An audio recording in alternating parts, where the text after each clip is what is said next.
Hey guys, it's Wahima, but just call me Wah. Melanated! Welcome to another episode of 90 Day Fiancé. This is season 7, episode 6, Premature Departure. Let me move this up. Oh girl, her back is hurting. All right, so as you guys can tell, I am in my car, and the reason that I'm in my car is because I didn't feel like setting up my room. I didn't feel like making up my bed. Girl, she is working 12-hour days, 5 days a week, and Mondays are my Sundays. So I go back to work tomorrow, and I have so much work to do that I was just like, I can't. I got to get this video filmed. I got to get it edited. I got to get it out, and then I'll clean my room. I don't want to do it before.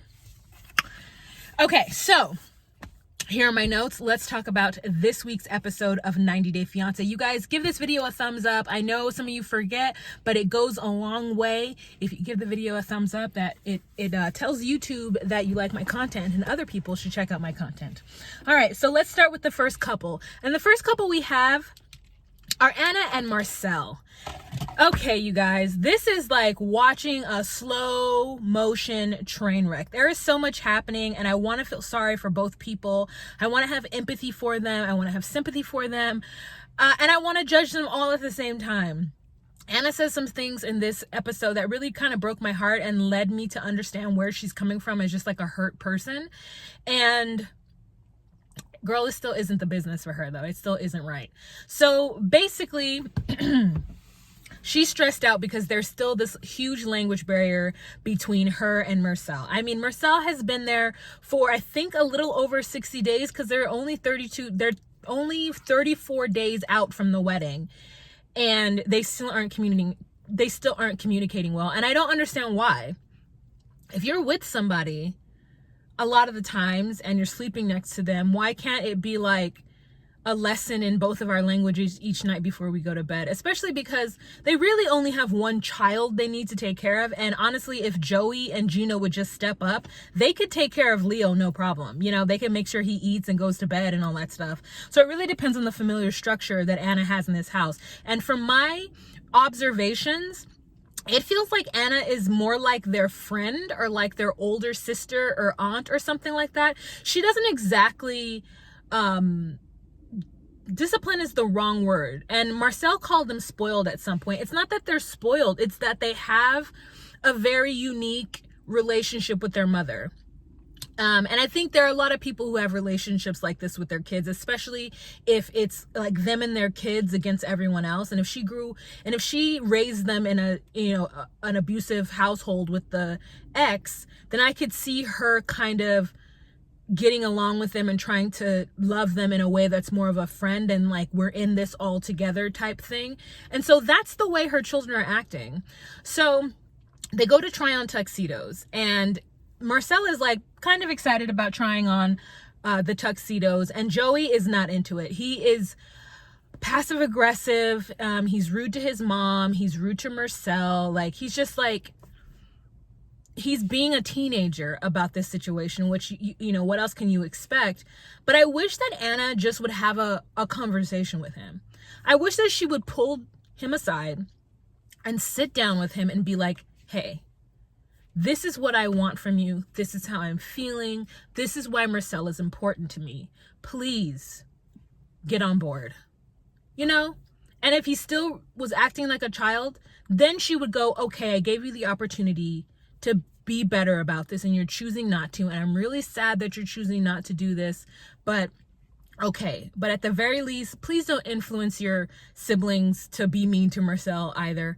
Like, I really want this for me, and if you really can't understand that, then that's fine, but something. I mean, it's just so weird. So they're trying on tuxedos, and before they even get into the place, Joey says, oh, you know, I don't know why we're trying on tuxedos because, what's his name? What's his name? Mursel. So Joey's like, you know, before they even get there, Joey's like, I don't know why we're trying on tuxedos. He's gonna probably wear some. Joey says, I don't understand why we're trying on tuxedos. Mursel's probably gonna show up in some kind of barbaric headdress. And then, like, you know, the other two laugh, and his mother's like, Joey, stop it. And I'm like, no, that needed to be another moment of pulling him aside and being like, watch yourself. That's rude. That's extremely rude to say that his culture is barbaric. It doesn't. Then they get there, and the saleswoman, she is ready, honey. She is ready to be on the show. She's ready to represent her company, and she's ready to represent herself. I love her little wedges. I was with it. She had a very positive attitude, high voice, but very positive attitude. And she was ready for her close-up. Is that me? Someone coming for me? Am I getting something? Okay. So he comes out. So Joey goes in to try on the outfit. So does Gino. Gino just doesn't know how to button up his shirt, which is okay. And then Joey comes out, looking stiff, and Mursel tries on the outfit, and Anna's like, oh, this is exciting. She's actually starting to feel some kind of way, this wedding might actually be happening by seeing her boys and Mursel dressed alike. And she asks Joey how he's feeling, and he's like, I don't want to be matching. His whole sentiment is that it's dumb and that he's uncomfortable and he doesn't really want to be matching Mursel. So Mursel then takes out his phone and starts to have a very hard conversation with Joey. And he's like, why are you not happy? What do you think of the wedding? And Joey's like, I don't know. I don't care. And Marcel's like, well, it makes me sad that you don't care or you don't like me. And Joey says, I don't care that you're upset. Your feelings mean nothing to me. It doesn't matter. Every answer, every answer, being a quintessential teenager about this huge life event. And I know he feels like this is all happening and he's not down with it, and his mother didn't communicate this properly, but Anna really just needs to sit down and have a conversation with him and understand how he's feeling so she could better parent him, better get him to understand, where she's coming from. Do you like it? No. Do you want something different? I don't care. Come on. It was just a lot. It made me not like him, but I know that's not fair because he's a teenager, and it's just not fair to judge him like that. So when Mursel actually tells him how he feels, and he's just so rude and frankly a dick about it, that's when I was just like, okay, I don't want to see any more of this kid. I just don't, because I don't want to be angry at him. He's a kid. So then Mursel says, you know what, I can leave if you want to, if you don't like this. And Joey's like, oh, that's all it takes? Then yeah, go. And I was just like, oh my God. And his mother is just standing there looking like she's scared to tell him or to talk to him. I'm not saying she needs to yell at him if that's not her style. But what I am saying is that she needs to get him to understand that this is something that she wants. And Mursel just looks at Anna like, you're disrespectful ass kids. That this is crazy that your child is talking to us like this. So Anna feels some kind of way about Mursel saying that he would leave. And I'm like, well, how much do you expect him to put up with? So she takes the boys to have a conversation with them in the park. And she then attempts, I guess this was her attempt to break it down to the boys, but she still isn't breaking it down as much as she needs to, with them. She isn't being as honest with them as she needs to. And so she eventually says something like, well, when you guys get older, which is in a couple years, you'll be gone. So I want somebody to be with me and to love me. And Joey says, well, you could find somebody else. You don't have to find Mursel. And it's such a flippant and easy thing to say to somebody who probably just wants to be loved. He just doesn't get it. And I understand why he doesn't get it, because he hasn't been out in these streets trying to date as a female, especially a female with 3 kids. And not to say that Mursel even accepts her kids, because he truly doesn't if he's not going to tell his family about it. But she knew that. And so she still went forward with it, hoping that he would somehow change his mind within the 90 days. He's not going to. He's not going to. And Leo is worried that Mursel is going to leave, and Anna promises that Mursel is not going to leave, which is a foolhardy promise that she can't make. And Joey doesn't want to come to her wedding, and her response is, do what you need to do, I guess. Obviously, this reverse psychology of you being hurt doesn't work on your kids. They obviously don't care. about you or your feelings, Anna. So just really let them know how you feel. All right, so then we have Anna in a confessional saying that she guesses she's not supposed to be happy. And the producers tried to get her to expound on that, and she says just nothing ever works in her life. And, you know, and I was like, oh my God, she's depressed. Joey even says you're never happy. Her kids know that she's sad. She's depressed, and I guess she thought that Mursel would solve that depression, and she can't even talk to this person. So, like, even if things do, I guess, quote unquote, work out, how is she supposed to be in a relationship with someone that she can't even communicate with? Whew, it's a lot. All right, the next couple that we're going to talk about is Mike and Juliana. Okay, so the beginning of this one, they're going to meet a wedding planner, and the wedding planners kind of throw some shade talking about, yeah, this is Greenwich, we have a lot of age gaps, and we have a lot of second marriages. And then we find out that this wedding is going to cost anywhere from, did he say $50,000 to $100,000? I mean, something egregious, something like crazy, because their fee themselves is $10,000. And then the like catering, I think they said it was like another $10,000, and then like something else is going to be $14,000. And they even convinced them to have it in their backyard. And so they were like, yeah, you know, and so Juliana seems very like down to earth about this whole thing. She's not paying for it. She's not asking for anything crazy or extravagant. She just wants to marry Michael. And then they ask Juliana if this is her first marriage, and she says no. And she says that when she was young, I think about 19, because she's 22 now, she says that she was forced basically into an arranged marriage. And after 1 year, she decided to divorce him because he was cheap AF. Like she says that it was just him and her at the wedding. They signed the papers. He took her to lunch and then later complained about how expensive the lunch was. Yeah, I think she made the right choice. I mean, even though a rock and a hard place girl, she was like, I'd rather just be in that hard place. Like, I'm not choosing the rock. And so when she talks about it, it's kind of sad. And I'm sad for her that she was put into such a position. And she says that people were like making her feel like if she didn't marry this person, that she'd be letting her family down and God down. And I'm like, that is intense. And I'm happy that she didn't get pregnant off of that. I mean, who knows if she did or not? I don't know. But, you know. So then she talks about how her family isn't going to be at the wedding because the wedding planners ask this. And the reason she says is because she doesn't want her family to see the opulence in which she lives in, so that they will like try to get her to give them, you know, more money than what she's already giving them. And I was like, I 100% understand that sentiment. Every time a foreigner comes to the US, the family tends to think that they're living in some kind of lap of luxury and therefore has extra money to give the family in the foreign country. And it's so interesting to me. Like, then you have someone like Pedro who's like, I'm just going to live up to all the standards because Pedro is the man of the house, right? So he's just like, I'm just going to give my family whatever money they want.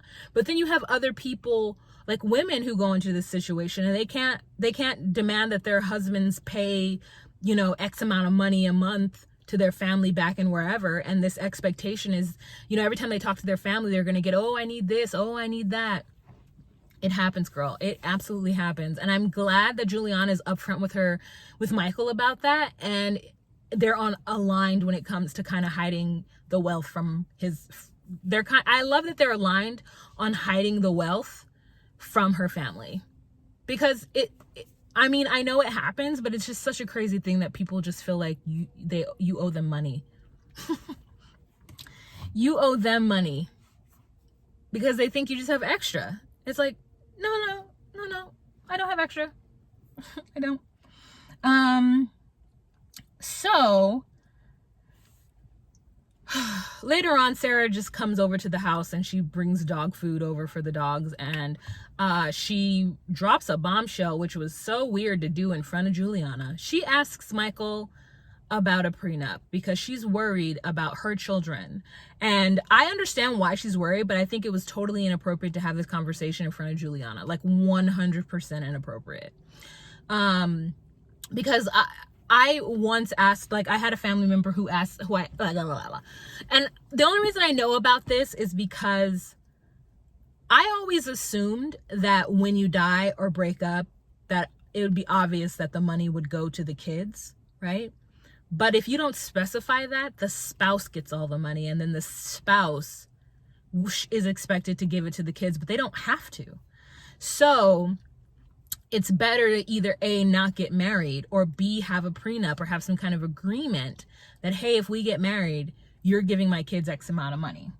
And so, I mean, obviously Michael, didn't have a prenup with Sarah because when him and Sarah got together, they were very young and had no money. And then now, I'm sure they had to split everything 50-50 because they built everything they had together. And now that he's marrying Juliana, like, his wealth could easily go to Juliana and her kids if he doesn't put something in his will stipulating that what's his is his and what's hers is hers, and what he chooses to give her, she can take. Now, Juliana finds it quite odd that Sarah just pops over, and she knows that they're friends and that they have to be because of the kids, but she still feels a little bit jealous of Sarah and, like, wonders if they're having, like, secret conversations without her there. Because Juliana says for the most part when they're there and they're talking, she doesn't even understand what they're talking about, because they, start to talk about things that she just doesn't know anything about because, she has the language barrier. And I understand her with that. And I understand how the prenup situation could have completely derailed her. And that was Sarah's bad. And Sarah seems to have no remorse about it. But it really was quite tasteless to do that in front of Juliana.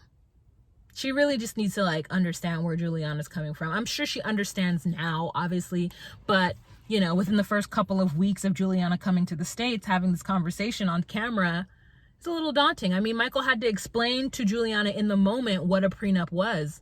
She said she'd never even heard of it. So,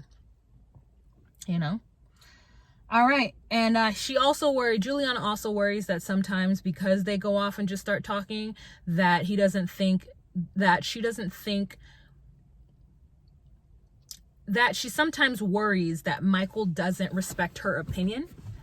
And so she's just trying to play catch up a lot of the times. So that was an interesting segment. All right, so the next couple we're going to talk about is Tania and Syngin. She didn't laugh her annoying laugh at all this episode, and it was just, thank God. I mean, the annoying nervous giggle is just like, oh my God, it's like grating on my spirit. So they have lunch in the kitchen, and Mom wakes up and comes down to have some lunch with Syngin and Tania. And she kind of says, well, Tanya's not going to be here for the next 30 days because Tanya's on her way to the Costa Rican coast, or rainforest, or wherever she's going. And he's like, I'm going to be lonely without her. It's going to be really hard. I want to talk to her. Tania says, I've never dated a guy who's so clingy, and who needs to talk to me morning, noon, and night. I won't have cell service. I won't be available to do that. I'll be busy. And the mom says, don't worry, we'll be fine here together. I'll just, have some things for him to do, and, it'll be fine. And it's so funny. The mom is like, Syngин's not going to sit here and just, like, smoke weed in the basement and just be like a teenager not doing anything. Like, obviously he's going to do stuff and be expected to help out around the house. And I was just like, is she about to just fill Syngin's days with, like, projects she never got around to? Part of me feels a little annoyed by that. Because if it were me and I went to go live with somebody and they went off to go do something, would their mom, like, all of a sudden expect me to start, like, washing clothes and, like, I mean, maybe they would. Would I do it? I would. But I would be annoyed if there were times I'm just like, yo, I just want to lay in the bed today. Why? Because I'm in my 30s and I want to do what I want to do. So... So for me, I'm like, ooh, this seems like it could be an annoying situation. And I hope Syngin is prepared to be annoyed and not to, like, you want to have peace. I need you to give me first of all, this is what I need. You need to tell me what you want me to do on Sunday. Give me 5 days, maybe give me like 5 chores. But then I get to do it at my own pace. As long as it's done by the end of the day on Friday, you got to leave me alone. Okay? You have to leave me alone. I need time to take breaks. I don't want anybody looking at me, worrying about what I'm doing. It just felt like it was a lot. Tanya's like, my mom is very particular like me, gives a big eye roll. Tanya was like, well, that eye roll. And then actually at the airport, when he goes to drop her off, we actually see the fact that they do love each other. For me, it was like the first time that I really recognized that there is actual like energy and love between these people that I had never seen in the, previous 5 episodes. So it kind of like gave me hope for their relationship a little bit. Like, they're underneath all of the expectations and the like BS, there is genuine love between them. And I kind of like that. All right, so the next couple that we're going to talk about is the Idiot and Stoneface, aka Blake and Jasmine. Blake actually stood up for himself in this episode, which I liked, but here's the part that was stupid. So he and Jasmine go to move in to his parents' house, and Jasmine says in the confessionals that she doesn't really care about getting to know or hoping that Blake's parents like her, because she didn't come there for them. She came there for Blake. And I was like, I'm sorry, okay, you're marrying into this family, right? Also, they're going to watch this show, right? They're going to watch this show and hear you say that you don't care about getting to know them if they don't like you. Okay. And then, but like, my also thing, you're moving into their house, you're moving into their apartment, and you're going to say you're not worried about impressing them? Okay. So they get there, and his stepdad comes home from work to have a conversation with Blake because there was a huge misunderstanding. The parents weren't aware that Jasmine and Blake would be staying in their house. And they feel, as super Christians, that it's inappropriate for 2 people to be shacking up, living underneath one roof when they're not married. So they tell Blake and Jasmine that Jasmine can stay there, but Blake is going to have to go live with his brother until they can either move out and get their own place, or the parents, their house becomes ready and they'll leave and get their own place. However, they still don't really want Blake living with Jasmine. My thought is, why can't Jasmine go live with her sister? Now, I know her sister's gone, but her sister's not going to be gone the whole time.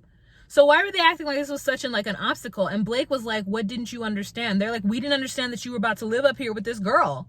That's what we didn't understand. And I thought, how come Blake didn't explain it to them, A, and B, why doesn't he already know that they wouldn't be down with that? Did the producers tell the parents just to say this all of a sudden? I don't know, girl. Because Blake is looking real dumb sitting on this couch with Jasmine just staring. And then Jasmine's like, I didn't come here to be by myself for the 90 days. I'm like, girl, you're not going to be by yourself. You have Blake's mama, and you have Blake during the days. During the time when the sun's up and they're home. You're not going to be by yourself, and you have your sister. So that's good. So Jasmine's like, I'm not sleeping by myself, like all this like really bratty stuff. And then in the confessionals, basically telling Blake that he should have explained it better and that they should have told them that they wouldn't have allowed that to happen. And Blake is like, but you came early. I told you not to book your ticket, and you decided that you wanted to come early. Things would have been fine if you just stayed and let me get things figured out, and then you could come. So I was like, okay, Blake. Okay, thank you for standing up for yourself. I appreciate it. I liked it. I thought it was a good move. But Jasmine's just like too much. She's too much. Girl, you have a place to stay. Also, isn't she the one always talking about how she likes to have her alone time? That's perfect. That sounds ideal in my opinion. Ideal. She could like go downstairs, walk around, get to know the area, Uber to and fro, like discover LA. She got Google. She'll be fine. She'll still see Blake. It's not going to be long distance. They will be fine. All right, the last couple that we're going to talk about is Michael and Angela. This episode, we got a good glimpse at Michael. Like, we got to see his aunt and like a lot of children, not clear whose children they are, just every single one of the kids, 8 and younger or 10 and younger in his family. We're all there at his aunt's house, or his uncle's wife's house, as he puts it. And So she's like, you know, I pray that you get your citizenship. And he's like, I know I'm gonna get it. Your visa. He's like, I know I'm gonna get it. And Angela is real skeptical, okay? So then we cut to Angela, and Angela, you know, is hanging out with her 6 grandchildren. We see a shot of her mother, and I have a lot of questions about Angela's mother. I have a lot of questions. And we see Angela having a good time with her grandkids. I totally imagine Angela being the kind of cussing and fussing grandma. I feel like she's a cussing, fussing grandma. And then we see Skyla, you know, that's who she's living with, and that she is I guess the breadwinner in the house. And I'm like, what is Skyla doing? Is Skyla in school for the nursing assistant thing, or is she a nurse's assistant? Like, what's going on? So that was weird.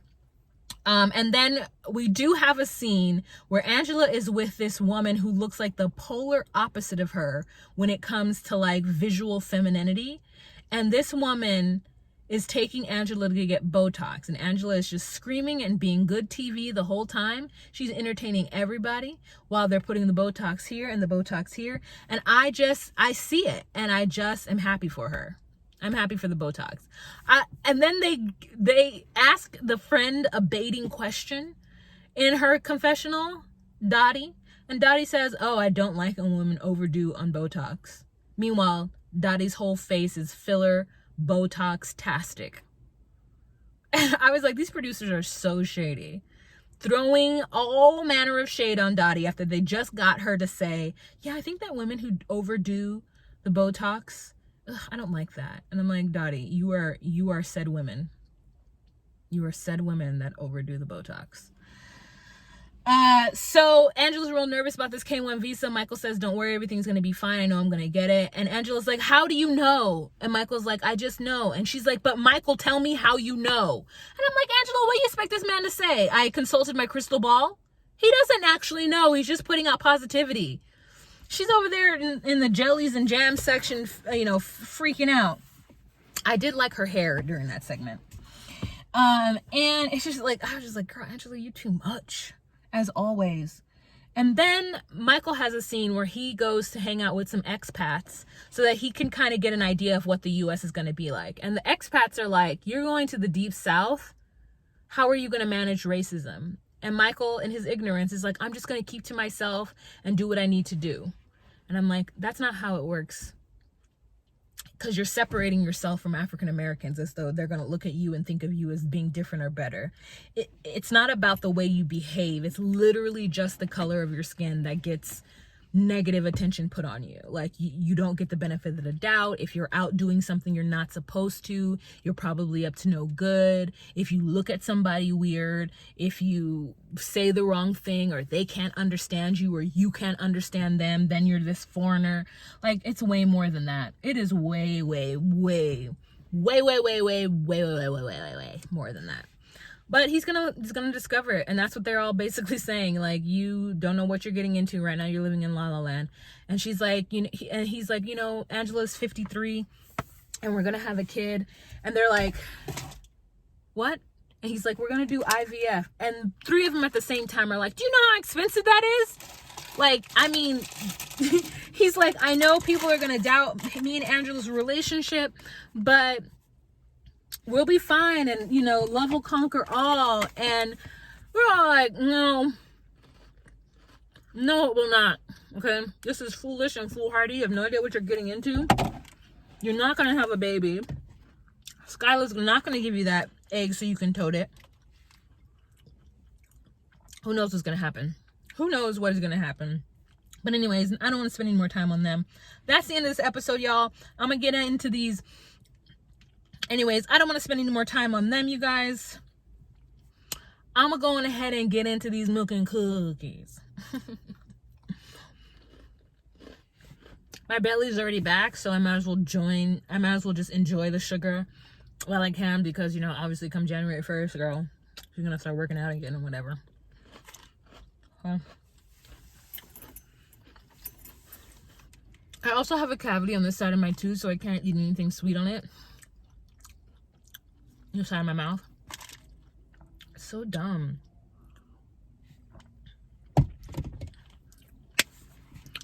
All right, you guys, let's have a kiki and a conversation in the comment section below. Let me know what you guys thought of this episode. And remember to be you, be true, and find your place. Bye.